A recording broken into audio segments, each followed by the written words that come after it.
Hello everyone.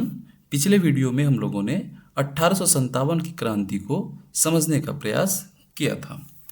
अब इस video में हम लोग मॉडर्न हिस्ट्री की कहानी को और आगे बढ़ाते हुए इस वीडियो में हम लोग चर्चा करेंगे बंगाल विभाजन जो 1905 में हुई थी और उसी से निकला फिर स्वदेशी आंदोलन, फिर कैसे होर्डिंग बम कांड हुआ उसके बारे में हम लोग जानेंगे, फिर होम रूल लीग के बारे में हम लोग जानेंगे और उसके बाद हम लोग इसी वीडियो में ब्रिटिश अर्थव्यवस्था में कुछ जो प्रथा चली आ रही थी जिससे कि प्रश्न पूछा जाता है। जैसे तीन कटिया प्रथा से प्रश्न पूछा हुआ है आपके स्कॉलरशिप एग्जामिनेशन में, और ददनी प्रथा, कमयोटी प्रथा, ये सब हम लोग इस वीडियो के माध्यम से जानेंगे। तो चलिए शुरू करते हैं। सबसे पहले बंगाल विभाजन। हम लोग जानते हैं कि बंगाल विभाजन जो है वो 1905 में इसकी घटना हुई थी। तो इसका कारण क्या था कि लॉर्ड कर्जन, उस समय में लॉर्ड कर्जन जो थे वो वायसराय थे। तो लॉर्ड कर्जन विभाजन करके भारतीय राष्ट्रवाद को वह कमजोर करना चाहते थे, क्योंकि बंगाल जो था वो राष्ट्रवादियों का एक केंद्र बना हुआ था। तो उन्होंने इसकी घोषणा कब की? 19 जुलाई 1905 में इसकी घोषणा की। यह प्रश्न पूछा जाता है कि इसकी घोषणा कब हुई, तो याद रखना है कि 19 जुलाई 1905 में इसकी घोषणा होती है। लेकिन यह प्रभावी होता है 16 अक्टूबर 1905 से, और यह दिन बंगाल के लिए काफ़ी जो है वो स्मरणीय दिन के रूप में जाना जाता है, क्योंकि पूरे बंगाल में शोक दिवस, काला दिवस के रूप में मनाया जाता था इसी दिन को, 16 अक्टूबर को। और जो ये घटना हुई तो बंगाल विभाजन के तर्क जो अंग्रेजों के द्वारा दिया गया था, उन्होंने कहा क्या कि बंगाल एक बहुत बड़ा प्रांत है और प्रशासनिक सुविधा के लिए इसका विभाजन जरूरी है। लेकिन यह एक सोची समझी षड्यंत्र थी जो अंग्रेज ने सोची समझी कारणों से किया था, जिसका वास्तविक कारण जो उस समय में था वो यह था कि बंगाल उस समय में भारतीय राष्ट्रवाद का केंद्र था और अंग्रेजों का असली मकसद था हिंदू और मुस्लिम एकता को तोड़ना। क्योंकि राष्ट्रवाद में अगर अंग्रेज समझ रहे थे कि अगर हिंदू और मुस्लिम यूनाइटेड रहेंगे तो फिर यहाँ से राष्ट्रवाद और ज़्यादा पूरे देश में प्रभावी होगा और फिर जाकर के हमें यहाँ पे मुश्किल होगा, प्रशासन को नियंत्रण करना मुश्किल होगा। तो उन्होंने विभाजन का स्वरूप भी इस प्रकार से रखा कि जो बंगाल को दो भागों में बांटा, एक पूर्वी बंगाल और एक पश्चिमी बंगाल। जो पूर्वी बंगाल है अभी बांग्लादेश के रूप में जाना जाता है और जो पश्चिमी बंगाल है अभी पश्चिम बंगाल के रूप में जाना जाता है। इसीलिए जो भारत का पूर्वी क्षेत्र में हिस्सा में बंगाल है उसको हम लोग पश्चिम बंगाल कहते हैं, उसका यही तर्क है। तो अंग्रेजों ने बंगाल को दो भागों में बांट दिया, एक पूर्वी बंगाल जिसमें कि मुस्लिम बहुल क्षेत्र होता था जिसकी राजधानी को उन्होंने ढाका रखा, और एक पश्चिमी बंगाल जिसमें हिंदू बहुल क्षेत्र थे और इसकी राजधानी को उन्होंने कलकत्ता रखा। तो ये बंगाल विभाजन का एक सोची समझी साजिश थी, और जिसका कारण क्या हुआ कि राष्ट्रवाद में जहां पर कि अंग्रेजों को लगा था कि कमी आएगी, लेकिन इसके विपरीत यहाँ से देश में एक राष्ट्रवाद की एक नई सी ज्वाला पनपती है और जो स्वदेशी आंदोलन के रूप में यहाँ पे सामने दिखती है हमें। तो जस्ट 1905 में जैसे ही बंगाल विभाजन होता है उसके कुछ ही समय के बाद जो है वो स्वदेशी आंदोलन यहाँ से घटित होता है। स्वदेशी आंदोलन की हम लोग बात करें अगर, तो स्वदेशी आंदोलन बंगाल विभाजन के विरोध में उपजा यह आंदोलन आधुनिक भारत का पहला जन आंदोलन माना जाता है। उसके विरोध में ये वो निकला था, क्योंकि अक्टूबर माह में जो है 16 अक्टूबर को बंगाल विभाजन घोषित किया गया और उसके बाद से जो है वहाँ पे काफ़ी ज़्यादा उन्माद, काफ़ी ज़्यादा लोगों का जो बहिष्कार था वो बाहर निकल कर आया और स्वदेशी आंदोलन का रूप लेता है। वो पे शुरुआत देखी जाए तो इसकी 7 अगस्त 1905 को कलकत्ता के टाउन हॉल में एक विशाल बैठक में स्वदेशी आंदोलन की औपचारिक घोषणा होती है। वहां से फिर जाके प्रमुख रणनीति वहां से तैयार किया जाता है, जिसके बाद सबसे जो महत्वपूर्ण था वो था बहिष्कार, मतलब बायकॉट करना। किस चीज़ का बायकॉट करना है? तो जो विदेशी वस्तुएं थी उसकी बायकॉट करना है, खास करके मैनचेस्टर के कपड़े और लिवरपूल के नमक। ये नमक और कपड़े जो थे वो विदेश से आते थे, हमारे ही कच्चे सामान वहाँ से यहाँ से जाते थे और वहाँ पर मैन्युफैक्चर होके वापस भारत आते थे। तो मैनचेस्टर के कपड़े को वहाँ पे बहिष्कार किया गया बंगाल में, उसकी होली जलाई गई, मतलब उसे सामूहिक रूप से जलाया गया। और फिर जाकर के स्वदेशी स्वदेशी का जो है वो एक कहते हैं तो भारतीय उद्योग जैसे कि शिक्षा और कला को प्रोत्साहन दिया गया, स्वदेशीकरण किया गया। सांस्कृतिक प्रभाव भी वहाँ से देखने को मिलता है। जैसे टैगोर ने एक किताब अपना एक गीत लिखा, अमार सोनार बांग्ला। बाद बाद में जो है जब बांग्लादेश आज़ाद हुई तो उसी को अपना राष्ट्रीय गीत के रूप में जो है वो उसे उसे अपनाया। तो राष्ट्रगान जो है बांग्लादेश का राष्ट्रगान अमार सोनार बांग्ला, जो कि तत्कालीन जो स्वदेशी आंदोलन हुआ था वही समय से ये गीत जो है प्रचलित हुई थी। स्वदेशी शिक्षा की भी बात हुई। 1906 में राष्ट्रीय शिक्षा परिषद की स्थापना की गई। और पूछा जाता है प्रश्न कि बंगाल विभाजन के बाद जो स्वदेशी आंदोलन जो उत्पन्न हुई तो उसका नेतृत्वकर्ता कौन थे? तो नेतृत्वकर्ता हम लोग याद रख सकते हैं बाल गंगाधर तिलक, जो कि महाराष्ट्र में बम्बई और पुणे के क्षेत्र में उन्होंने जो है वो नेतृत्व किया। लाला लाजपत राय पंजाब के क्षेत्र में नेतृत्व किया। चिदम्बरम पिल्ले जो दक्षिण भारत से एक नेता थे, जो कि मद्रास में उन्होंने स्वदेशी आंदोलन का नेतृत्व किया। तो स्वदेशी आंदोलन के बाद हम लोग देखते हैं होर्डिंग बम कांड। दिल्ली कॉन्स्पिरेसी केस के नाम से भी इसे जाना जाता है। होर्डिंग बम कांड को दिल्ली कॉन्स्पिरेसी केस के नाम से जाना जाता है। इसमें जो तत्कालीन वायसराय थे होर्डिंग, उनके ऊपर में बम फेंका गया और जो एक क्रांतिकारी घटना के रूप में जाना जाता था। इसका कारण क्या था कि जो उस समय में भारत की राजधानी थी वो कलकत्ता थी और उसको दिल्ली शिफ्ट करना था। जो राजधानी को दिल्ली, क्योंकि कलकत्ता से पूरे देश का नियंत्रण करना थोड़ा सा मुश्किल लग रहा था अंग्रेजों को, और वहाँ पे जो है वो क्रांतिकारी गतिविधियां काफ़ी ज़्यादा बढ़ चढ़ के मतलब वहाँ पे हो रही थी। तो उन्होंने ये सोचा कि अंग्रेजों ने कि इसे क्या करते हैं, कलकत्ता से दिल्ली को राजधानी को शिफ्ट किया जाए। तो इसीलिए क्रांतिकारी राष्ट्रवाद की एक प्रमुख घटना, जब भारत की राजधानी कलकत्ता से दिल्ली स्थानांतरित की जा रही थी, उसी क्रम में यह घटना होती है। 23 दिसंबर 1912 को जब वायसराय लॉर्ड हॉर्डिंग अपनी पत्नी के साथ दिल्ली के चांदनी चौक में जो भव्य प्रवेश कर रहे थे, तब जाकर के उन पर बम फेंका गया। तो इसके जो आयोजक थे, इसके जो सूत्रधार थे, वो थे रास बिहारी बोस और सचिंद्र सान्याल। जो सचिंद्र सान्याल और रास बिहारी बोस थे वो इन्होंने इनका षड्यंत्र बनाया था, और रास बिहारी बोस तो फरार भी हो गए थे, फिर जापान निकल गए गिरफ्तारी से बचने के लिए। परिणाम यही हुआ कि लॉर्ड हॉर्डिंग घायल होते हैं, लेकिन किसी प्रकार से वो बच जाते हैं। रास बिहारी बोस गिरफ्तारी से बचने के लिए जापान निकल जाते हैं। इसमें से कुछ लोगों को सजा हुई, जैसे कि बाल मुकुंद, अवध बिहारी को फांसी दे दी गई थी, और भी बहुत सारे थे। इस कांड के लिए बसंत कुमार विश्वास, अमीर चंद, बाल मुकुंद और अवध बिहारी को फांसी दी गई थी। प्रश्न यहां से भी आते हैं। अब जो महत्वपूर्ण टॉपिक हमारा है वो है होम रूल आंदोलन। होम रूल आंदोलन 1916 में हुआ था। होम रूल आंदोलन की बात करें ना, तो ये आयरलैंड में उसके समय आयरलैंड में यह आंदोलन काफ़ी ज़्यादा प्रभावी हुआ था। और जो एनी बेसेंट, खास तौर पे यहाँ पे आप तस्वीर में भी देख सकते हैं, एक महिला है जो कि भारत आई थी और उन्होंने होम रूल लीग की स्थापना किया। उससे पहले जो है बाल गंगाधर तिलक भी होम रूल लीग की स्थापना कर चुके थे। तो होम रूल लीग जो है भारत में दो भागों में बटा, एक तिलक की होम रूल लीग और दूसरा एनी बेसेंट की होम रूल लीग। तो जब प्रथम विश्व युद्ध चल रहा था 1914 से 18, उसी के बीच में होम रूल की मांग करने लगे। होम रूल मतलब स्वशासन, खुद का शासन, स्वशासन की मांग, डिमांड जो है वो अलग अलग लोगों के द्वारा की गई, जिसमें कि दो जो प्रमुख थे भारत में, एक तिलक और एक एनी बेसेंट। इन दोनों ने प्रमुखता से अपनी बातों को रखा, जिसके बाद जो है होम रूल लीग के रूप में इन दोनों का लीग स्थापना में आया, भारत में आया, अस्तित्व में आया। तो अगर बात करें तिलक की होम रूल लीग की, तो यह मेनली महाराष्ट्र के क्षेत्र में ज़्यादा वो सक्रिय था। इसकी स्थापना अप्रैल में ही हो जाती है। अप्रैल 1916 में होम रूल लीग की याद रखना है कि 1916 में इसकी स्थापना होती है।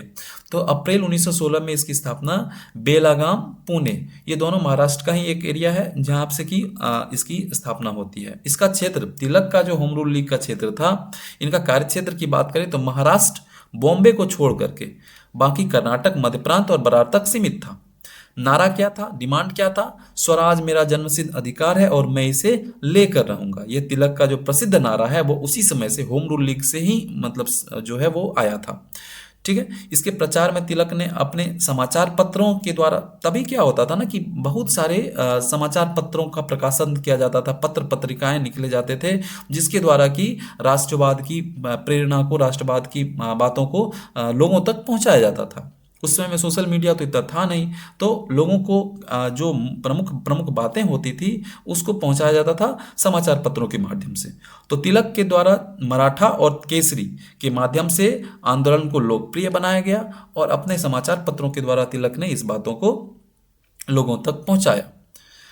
और एक प्रश्न आता है कि तिलक के जो होम रूल लीग थे इसके अध्यक्ष के रूप में एक जोसेफ बैपिस्ता नामक एक व्यक्ति थे, जो कि काफ़ी सक्रिय थे, वो अध्यक्ष थे। ठीक है, तो ये भी बात याद रखना है, जोसेफ बैपिस्ता। नेक्स्ट प्रश्न है हमारा, नेक्स्ट टॉपिक है हमारा एनी बेसेंट की होम रूल लीग। जिस प्रकार से तिलक ने अपना होम रूल लीग स्थापना किया, उसी प्रकार से एनी बेसेंट भी होम रूल लीग की स्थापना की। यह सितंबर 1916 में स्थापना की थी। वैसे आयरलैंड से थी, तो आयरलैंड में ही होम रूल लीग का स्थापना हुआ था। इनका होम रूल लीग थोड़ा सा ज़्यादा फेमस हुआ तिलक के कंपेरिजन में। इसका जो क्षेत्र था वो भी कुछ ज़्यादा था तिलक के क्षेत्र में, तिलक के कार्य क्षेत्र के तुलना करें अगर तो सितंबर 1916 में कहाँ से शुरू करती है ये? आड़ियार मद्रास से शुरू करती है। क्षेत्र इसका तिलक के कार्य क्षेत्र को छोड़ करके शेष पूरे भारत में बेसेंट की लीग सक्रिय थी। एनी बेसेंट जो कि वो पूरे भारत में अपने होम रूल लीग को लेकर के काफ़ी चर्चा में थी 1916 में, जिसके कारण ही 1917 में कांग्रेस की यह अध्यक्षता भी करी थी। जो सेशन हुआ था उसमें अध्यक्षता भी करी थी। इन्होंने प्रचार अपने अखबार न्यू इंडिया और कॉमनवेल्थ का सहारा लिया था। जैसे केसरी का अखबार था, तिलक का अखबार था मराठा और केसरी, उसी प्रकार से जो एनी बेसेंट का होम रूल लीग का प्रचार हो रहा था वो न्यू इंडिया और कॉमनवेल्थ नामक पत्रिकाओं के द्वारा, अखबारों के द्वारा यहाँ पे प्रचार हो रहा था। विशेषता क्या थी? तो एनी बेसेंट की लीग अधिक संगठित थी और इसकी लगभग 200 शाखाएं थी। जॉर्ज अरेंडूल इनके संगठन के सचिव थे। जॉर्ज अरेंडूल, और उसमें क्या बताए थे हम, ये सचिव थे। और वहाँ पे जोसेफ बैपिस्ता जो थे वो वहाँ पे उनके अध्यक्ष थे तिलक के होम रूल लीग के। तो जॉर्ज अरेंडूल इनके संगठन के सचिव थे और ये काफ़ी सक्रिय रूप से इनको आगे बढ़ा रहे थे। ठीक है, तो ये हमारा अभी हम लोग जो 4 टॉपिक देखे, इसमें से होम रूल लीग देखे, फिर उससे पहले हम लोग हॉर्डिन बम कांड देखे, फिर हम लोग स्वदेशी आंदोलन और बंगाल विभाजन को हम लोगों ने विस्तार पूर्वक जाना। अब हम लोग उस समय में तत्कालीन भारत में जो भारतीय अर्थव्यवस्था थी उसको कई प्रकार के कुरीतियां एक प्रकार से कह सकते हैं, जिनके कारण कि ब्रिटिश अर्थव्यवस्था में 3 प्रथाएं काफ़ी ज़्यादा प्रचलित थी। एक ददनी प्रथा, दूसरा है कमियोटी प्रथा और तीसरा है तिनकटिया प्रथा। तिनकटिया प्रथा से प्रश्न मैंने देखा इसमें कि पूछे गए हैं, तो मैंने सोचा कि तीनों प्रथाओं को, तीनों जो महत्वपूर्ण अर्थव्यवस्था से जुड़ी प्रथाएं उनको क्लियर कर दिया जाए। तो पहले देखते हैं ददनी प्रथा। नाम से ही पता चल रहा है ददनी मतलब क्या होता है, कुछ अग्रिम, यहाँ पे देख सकते हैं आप, जो मजदूर को अग्रिम पैसा यहाँ पे दे दिया जाता है और उसके बाद उससे मजदूरी कराया जाता था। तो यह एक प्रकार से अग्रिम भुगतान की व्यवस्था थी जिसमें ब्रिटिश व्यापारी भारतीय बुनकरों और कारीगरों को माल तैयार करने के लिए काम शुरू होने से पहले ही पैसा दे देते थे, मतलब ददनी दे देते थे, मतलब एडवांस में पैसा दे देते थे। अग्रिम धन को ही ददनी कहा जाता है। प्रश्न में पूछ सकता है कि ददनी का शाब्दिक अर्थ क्या होता था, तो ददनी का शाब्दिक अर्थ अग्रिम धन ये होता था। किसको दिया जाता था, तो खास करके यह बुनकरों को दिया जाता था। छोटे छोटे बुनकर जो होते थे, कारीगर होते थे, उनको दिया जाता था। क्यों? क्योंकि वह अब क्या करेंगे, पैसा जब ले लेंगे तो जो भी कुछ वो बनाएंगे तो एकदम मिनिमम प्राइस में उनको बेचना होगा। किसको? अंग्रेजों को बेचना होगा। मतलब न्यूनतम निर्धारित कुछ पैसा कर दिया जाता, उसी में अंग्रेजों को बेचना होगा। जैसे अभी भी एक चलता है, जैसे कि धान हो गया, गेहूं हो गया, मक्का हो गया, इन सब के लिए सरकार एक फिक्स करती है price, MSP, minimum support price. मतलब इतनी कम, मतलब जो वो न्यूनतम, उससे कम में कोई नहीं खरीद सकता है। मतलब वह न्यूनतम प्राइस है जो सरकार किसी भी अनाज के लिए वो करती है। मतलब ये जरूरी नहीं है कि मेरा अगर धान है, हम उसको बेच रहे हैं तो 20 रुपया केजी अगर MSP सरकार के द्वारा तय किया गया, तो हमको अगर कोई हमको 22 रुपया दे रहा है तो हम 22 रुपया में उसको बेचेंगे। लेकिन उस समय में ऐसा कुछ नहीं था। ददनी प्रथा में क्या होता था कि सरकार जो न्यूनतम मन हो गया, उसको जो मन हो गया वो कीमत वहाँ पे क्या करेगी, कर देगी, और फिर जा करके जो भी ददनी ले लिया है उसको वह माल वहाँ पे उनको अंग्रेजों को देना पड़ेगा। तो काफ़ी खराब व्यवस्था थी ये।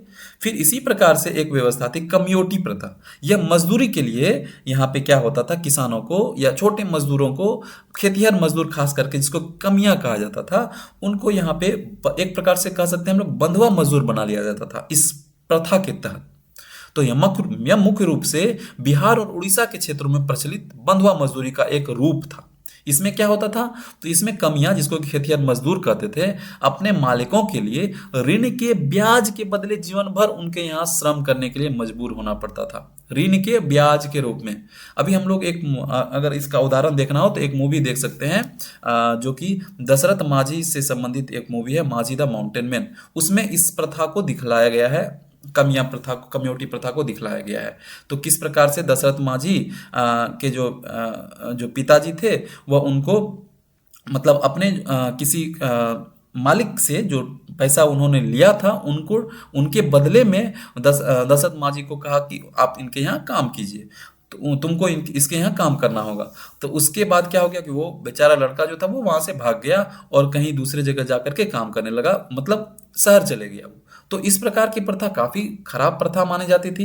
यह मुख्य रूप से बिहार और उड़ीसा के क्षेत्र में प्रचलित था, जिसको कि कम्योटी प्रथा कहा जाता था। कमियां मतलब कोई मालिक से अगर मान के चलो कि हम 5,000 रुपया लिए, तो 5,000 रुपया तो मूलधन तो हमको देना ही है, लेकिन ब्याज जो है वो उसको पूरे जीवन भर क्या करना है, उसके यहाँ खेती करनी है, उसके यहाँ काम करना है, तब जाकर के हम लोग चुका पाएंगे। और वह ब्याज इतना अधिक हो जाता था कि एक पीढ़ी मर जाता था, फिर दूसरा पीढ़ी उस ब्याज को चुकाता था। तो ये कम्योटी प्रथा था। और एक प्रथा जो कि काफी समय तक चला, यह 3 कट्ठा प्रथा। 3 कट्ठा प्रथा क्या होता था, नाम से ही पता चल रहा, 3 कट्ठा मतलब 1 बीघा में 20 कट्ठा होता था, जिसमें कि 3 कट्ठा में किसान से जबरन खेती करवाया जाता था। किसके द्वारा? अंग्रेजों के द्वारा।